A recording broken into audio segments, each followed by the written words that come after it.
Còn cái mic này như trên xe chú. Anh đây là trạm y tế xã Ba Lòng. Đây anh Hoàng, chủ tịch xã Ba Lòng.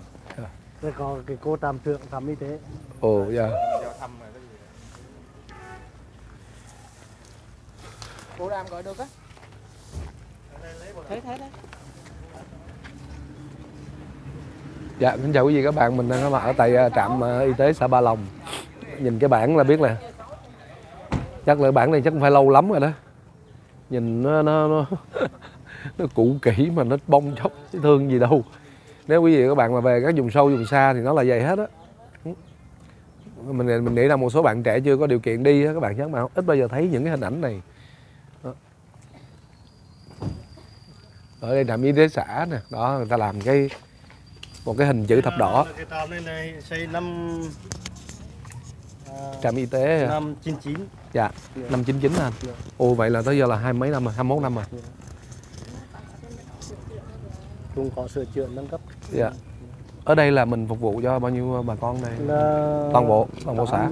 898 hộ với là 420 mấy khẩu. 898 hộ. Rồi ở đây mình có được bao nhiêu y bác sĩ anh? Một bác sĩ, một y sĩ đông y, một y sĩ đa khoa, hai điều dưỡng và một đường hồi sức. Một bác sĩ, hai y sĩ. Dạ, hai y sĩ. Rồi một điều dưỡng. Hai điều dưỡng. Hai điều dưỡng, hai y sĩ, một bác sĩ. Một trường hồi sinh. Một trưởng hồi sinh. Em một là dược. Dạ, dạ em một là dược. bác sĩ. Một dược. Ồ. Rồi ở đây thuốc men đồ sao ta? Dạ. Ủa có mấy cái thuốc của mình có mang theo không vậy? Cái mang. Hiện tại thì cũng có tuyến cũng có một cơ số thuốc để cấp miễn phí cho bà con. Còn có thêm được nhiều hay nhiêu? Bảo hiểm y tế thì cũng đã cấp nhất bảo hiểm y tế. Dạ, dạ.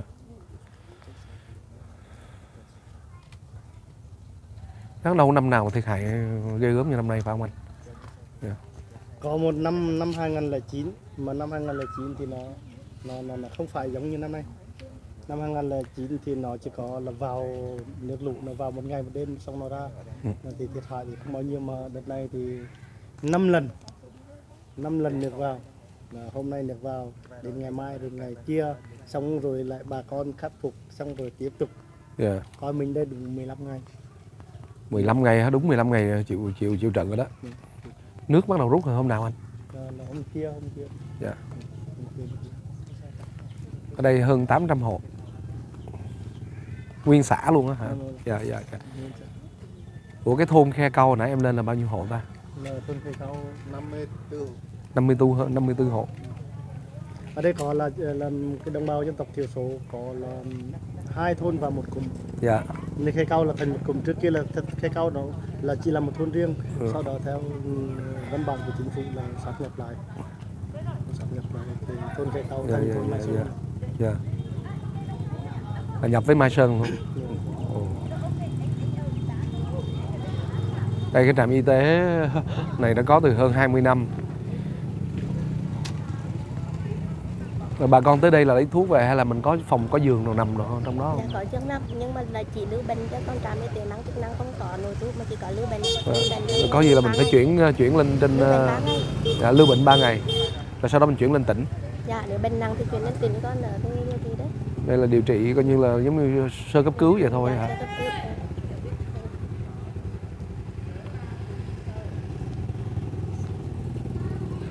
Rồi mấy cái, nói chung là về mấy cái trạm y tế phường mà ở trong thành phố là mình đã thấy.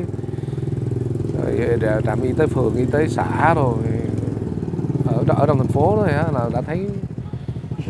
Yeah, là đã thấy oải rồi. Cả trạm y tế mà những cái trạm y tế quận, có nhiều trạm y tế quận đó ở thành phố nó cũng không được lớn nữa. Ở đây là trận lũ vừa rồi là 6-7 người là phải khẩn cấp, phải di chuyển khẩn cấp, là đau ốm. Yeah. Phải báo cáo về huyện, họ phải điều cano về chợ. Suy thận mà phải chạy thận lọc máu 1 tuần 2 lần đó. Suy thận. Dạ, suy thận chạy thận cho nên phải chuyển về tận tỉnh để điều trị được. Yeah. Ở đây rút nước được 2 ngày rồi hả? Dạ. Mà rút dần dần. Không, nó rút nó nhanh. Dạ, rút thì rất là nhanh. Khi mà nếu mà mưa nó không có nữa thì nó rút, mà không thì là nó. Mà cái thứ hai nữa ở đây là có thêm một cái gì nữa, rất là nhiều cái công trình thủy điện. Mình ở dưới Hà Lưu. Ở cái khu vực này nhiều công trình thủy điện, cho nên là nhiều khi họ xả lũ xuống xả đập á, đúng không anh? Là coi như là chết luôn, chịu không nổi. vừa qua như Trung Quốc, như Lào, Lào Bí là nhiều. Rất là nguy hiểm.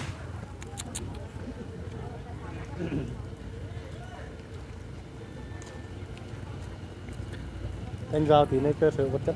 Dạ để vào tham quan tí. Thưa quý vị các bạn, là mình thì có lẽ là cái cách của mình làm nó khác với lại các cái nhóm khác. Tại vì thông thường thì người ta đi thiện nguyện hay là một số bạn dùng cái từ đi cứu trợ đó, thì mình không có dùng từ đi cứu trợ, mình nghĩ là đi hỗ trợ hay đi giúp đỡ thôi. Hướng về miền Trung, khúc ruột miền Trung thì thật ra mà nói thì những cái ngày trước đây, khoảng 10 ngày trước, 15 ngày trước thì thôi chắc kinh khủng, đỉnh lũ thì thôi kinh khủng. Ở đây có bị ngập tới trên cao. Đây không, đây, riêng Tràm này nó chưa ngập, nó ngập ở đây rồi. Tới đó thôi, còn ở dưới nếu mà trên đây, ở dưới đây là chắc chắn. Mênh mông biển nước. Phía bên dưới, phía trước này là mênh mông biển nước. Các bạn clear vô để cho anh ấy quay. Đó, tại vì ở đây là cái chỗ này trên cao, cho nên là ở phía bên dưới là đó, ở phía bên dưới có mấy cái ảnh. Đâu em cho anh xem mấy cái ảnh này.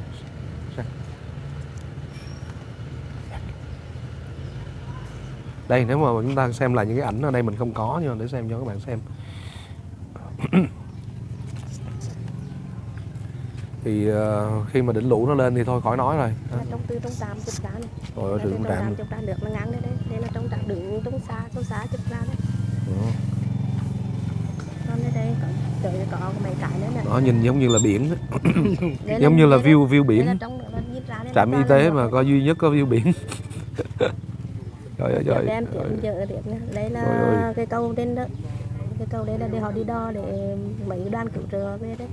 Đây là bùn là khi mà chưa được cái đường á, đang có đường đi là bùn cái hai bên đến là cái đường hồi nãy là mình đã cào rồi. Đã cao hết rồi. Cao hết rồi. Cái này là đấy, trước mặt đây đấy, cái nhà đây đấy, cái cổng, hai cái cổng đấy, cái nhà trước đây đấy. Các bạn ơi, các bạn clear ra giùm anh đi. Để là trước cổng đấy. Cái cổng con là mấy ngay cái chỗ đậu xe đúng không? Đây. Ôi. Đây nè, đây là cái hình ảnh mà ấy này. Đây là trên ở chụp xa, chụp trên cái chỗ đứng trên này. Coi như là mấy cái nhà này là coi như là như thế này hết.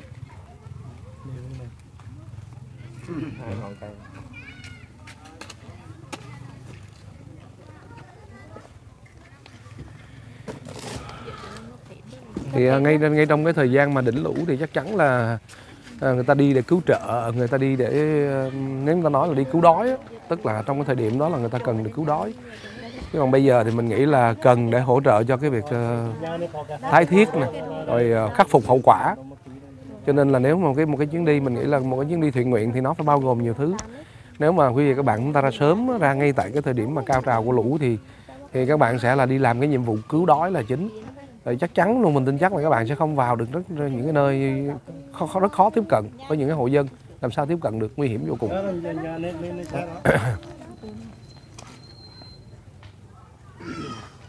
Cho nên là mỗi người sẽ có một cách làm riêng nha. Mình cứ nói đi nói lại, tại vì mình biết chắc là thế nào cũng có các thánh cào phím sẽ nhảy lên rồi nói tới nói lui, phải không? Cũng sẽ nói là sao đi cứu trợ gì, đi hồi giúp đỡ đồng bào lũ lụt mà cuối cùng không thấy lũ lụt gì đâu. Thấy nắng rồi, và nắng vàng rực rỡ rồi đi lên thấy nhà nào ai cũng cười. Nắng vàng rực rỡ, nhưng mà những ngày trước đây thì là một biệt mênh mông nước. Chứ chẳng lẽ bây giờ nước rút đi rồi mà lại bắt đầu cứ ôm đầu mà ngồi than vãn rồi khóc lóc. Nhưng mà thật sự cái hậu quả của cái đợt lũ này, đợt lũ lụt này phải nói là kinh khủng. 5 đợt mà liên tục trong 15 ngày thì mình nghĩ không có sức nào chịu nổi hết. Cho nên là mình nghĩ là mình riêng ở cái trạm y tế thì trạm y tế sẽ giúp được rất nhiều bà con. Rồi những cái lúc mà không có dịch bệnh thì cũng cần phải điều trị để xem mình có thể hỗ trợ được gì không. Dạ, em cho em vô ngó qua chút xíu.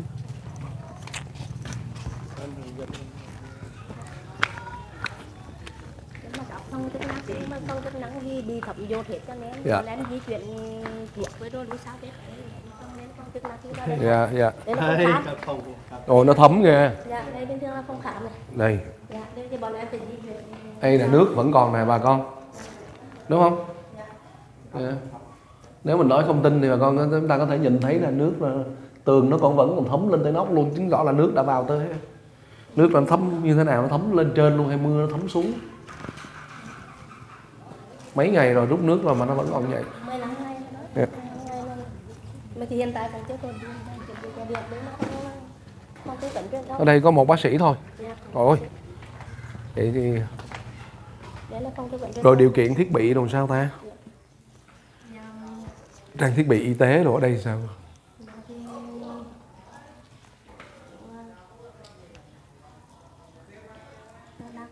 Nó có một cái giường thôi. Rồi. Dạ bọn em cũng di chuyển các cái phòng nuôi sau tại vì di chuyển riêng nuôi để cho Ồ, đây có người dân họ vô. có cái phòng đẻ luôn nè. Dạ, tất cả. Ở đây có đỡ đẻ không? Dạ có. Có luôn. Dạ. Ồ, em làm luôn. Dạ có nước hồi sinh. Trưởng hồi sinh đó nãy em nói hả? Dạ có nước hồi sinh. Dạ. Hồi sinh trung học Trương Thị Mỹ Hiền là cô đó hả? Dạ là cô đây. Thế chứ hiện tại là một số cán bộ là đi về xử lý giếng và môi trường ở các phương tới nhà cộng đồng. Rồi đây cái phòng mà đỡ đẻ đây bà con nhìn chịu nổi không? Như vậy làm sao mà là các sản phụ sẽ nằm ở đây. Dạ. Ồ, cái này mình nghĩ là chắc phải cần một cái, mình nghĩ rồi nếu mà cái số tiền mà Quý Mạnh Thường Quân đang giao cho mình đó mà mình đi đợt này mình chắc chắn đợt này mình sẽ không thể trao mà cái kiểu trao phong bì mà trao hết được, thì còn số tiền còn lại chứ mình cũng xin phép các Quý Mạnh Thường Quân bà con của bác đã tin tưởng tín nhiệm Colorman và tín nhiệm Khương Dừa thì mình sẽ xin dùng dành một cái phần tiền chưa biết là bao nhiêu nhưng sẽ dành một phần tiền để về tái thiết ở đây và mình sẽ đích thân là xuống đây coi xem trang thiết bị y tế cần cái gì thì có gì trao đổi với các đội ngũ y bác sĩ đây để hỗ trợ cho họ có một cái phòng sanh cái nơi là sản sinh ra em bé, tức là cho các thế hệ tương lai mà nó như vậy thì con cái là trên hết, thế hệ con cái mình mà không ổn không tốt thì làm sao mà mình có thể tốt được.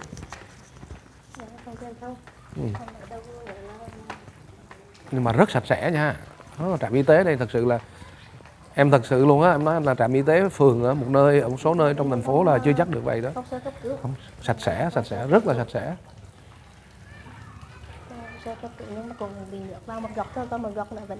Ở thành phố nó có khác điều kiện hơn ở vùng miền núi giống như bọn em. Đây là phải đảm bảo rất là nhiều cái. Yeah. Còn ở đồng bằng thì nó ít vào trạm y tế mà nó vào thẳng vào tuyến bệnh viện. Ở đây là cách trung tâm y tế huyện Đắk Rông là cách phải hơn 20 cây. Yeah. Mà mỗi lần đi là người dân là khó, và đặc biệt là khi mà cô lập thì trạm y tế phải tự chủ hoàn toàn và có thể là vậy trang bị thuốc men để có xử lý tạm thời cho cấp cứu cho họ, cho con khi mà nước lên dâng lên nó không thể là chuyển bệnh nhân đi được trong cái lúc nữa, cho nên là cũng khó khăn cái điều tại. Còn đây có... Dạ rồi, vậy giờ bác sĩ ở đây còn bác sĩ đang cần cái gì nhất? Trước tiên thì nói chung là thứ, nhưng mà trước mắt thì cần một cái máy vật điện, có nghĩa là để lúc đó là có những bệnh nhân mà tới mà bảo hiểm nhập bảo hiểm ngay tức khắc thì cũng cần để chấp. Ở đây không có điện hả ta? Không có điện, mới 15 ngày đã có điện không? Ồ, 10-15 ngày không có điện. 15 ngày chưa có điện, cho nên bọn em phải đi muốn mà nhập nữa thì phải dự tạm bảo hiểm xong rồi lên trên địa bàn phải nhờ cả cái điện đó là làm nữa. Ủa có bạn nào biết cái máy phát điện nhiêu tiền không ta?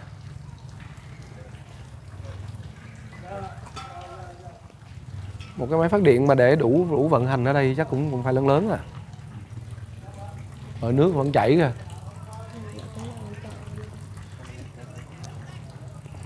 Cần một cái máy phát điện. Là tối ở đây là tối thui luôn á hả?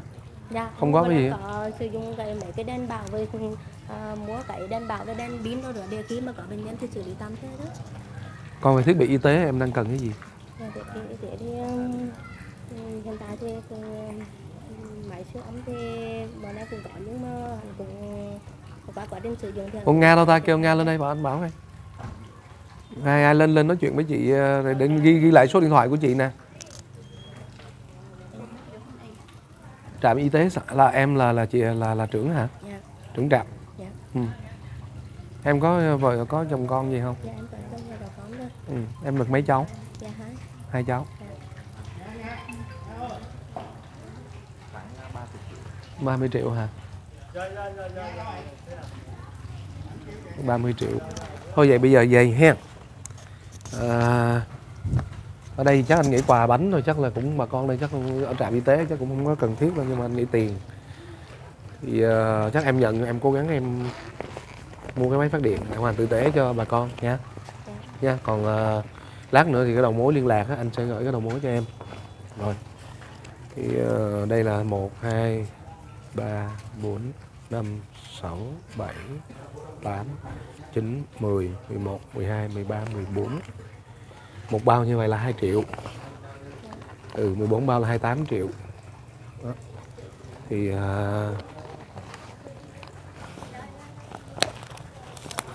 hay 14, 15, 16, 17, 18 em cầm anh.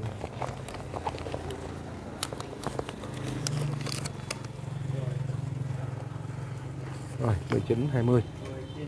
Đó là tổng cộng ở đây là 40 triệu. Thì em mua cái máy phát điện là 30 triệu. Còn lại 10 triệu thì anh coi đưa vô cái quỹ dường cho của trạm y tế đó. Nha. Đó, thì các cán bộ ở đây nè, anh nghĩ là các cán bộ rồi anh chị em bác sĩ, y bác sĩ rồi trưởng hồi sinh này nọ này kia thì anh gửi thêm 10 triệu. Rồi, còn chút xíu nữa con bé này sẽ xin cái số điện thoại của em để anh xem thực sự ở đây, ví dụ như cái phòng hồi sinh anh muốn, nếu được thì anh kêu gọi anh sẽ về nghiên cứu cái sự ấy, cái phòng hồi sinh như thế nào để cho có người xuống đây mà mình làm lại được một số cái phòng của trạm y tế mình cho nó tung tất. Thì cái này chắc anh sẽ có người xuống làm y tế nhé. Cải tạo cái trạm y tế, tại vì cái trạm y tế là sức khỏe đó. Thứ nhất là phải ăn no, chúng ta nhiều khi chúng ta cứ lo cứu đói rồi, nhưng mà chúng ta quên rằng là cứu đói xong rồi làm gì nữa, đó là phải lo bệnh tật.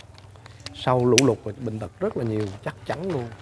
Và một cái trạm y tế xã như vậy phải gánh 800-900 hộ. Cứ trung bình một hộ ở đây theo mình biết là một hộ ở đây tối thiểu là 4 người. Hầu hết gia đình ở đây, nhất là các hộ bà con của Vân Kiều và Ru Vân Kiều là nhà nào cũng 5 cháu. Đó thì mình cứ nhân lên đi là sơ sơ thôi là khoảng 5-6 ngàn người. Đó mà có một trạm y tế xã như vậy sao giải quyết được hết. Thì đây là trường hợp mà mình gửi cái món quà, một cái phần rất là lớn là 40 triệu. Thì thật sự cảm ơn tất cả mạnh thường quân, mình rất là ke re cắt rắc, nhưng mà chắc chắn là cái nơi đây chúng ta sẽ cần phải cải tạo, đúng không bà con cô bác? Tin chắc rằng là những cái khán giả mà mạnh thường quân ở bên nước ngoài á, họ rất quan tâm tới cái cơ sở, những cái an sinh xã hội và những cái thứ như thế này. Rồi. Rồi. Nha. Dạ. Đó, 20 bao là 40 triệu, bác sĩ yên tâm, đã được kiểm đếm. Rồi, cái này là lên sóng truyền hình đó, cho nên là bác sĩ cố gắng là giúp đỡ cho đồng bào ha. Rồi, cảm ơn. Dạ. Rồi có rồi anh đi nha. Gửi thuốc. Thôi mang thêm thuốc gửi lại cho. Rồi, gửi bao thùng thuốc đó không? Rồi. Nói chung là anh chị cứ tham khảo. Với lại ở đây cũng phải có một cái nhà thuốc. Cái nhà thuốc mình đâu có đúng không? Ở đây cũng có một phòng dược. Gọi là phòng hành chính, phòng dược á. Trời, để coi phòng dược. Ở trong cái trạm xá nào cũng phải có một cái phòng gọi là nhà thuốc. Phòng siêu âm. Rồi phòng dược này đâu có thấy thuốc gì đâu. Có cái tủ bé xíu hả bà con?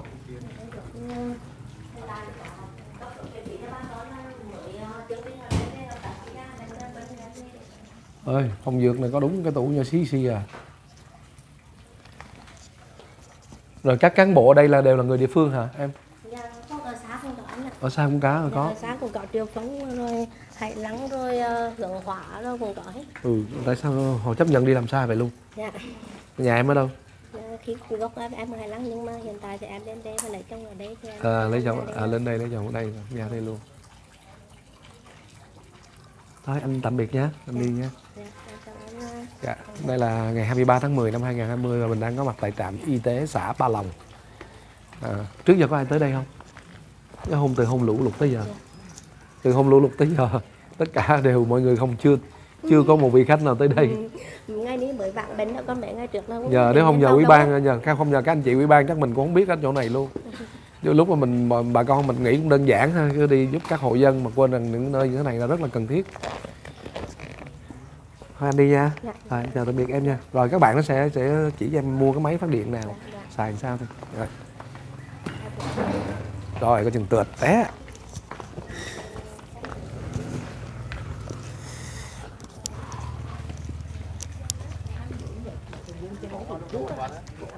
Đi bộ qua được. Thùng thuốc nào? À, vậy này không nói sớm bây giờ anh quay xong rồi. Thôi thì giống sao đó, chắc Mạnh Thường Quân cứ hội góp, nhiều người họ đâu có kể tên rồi đâu. Họ cũng không thích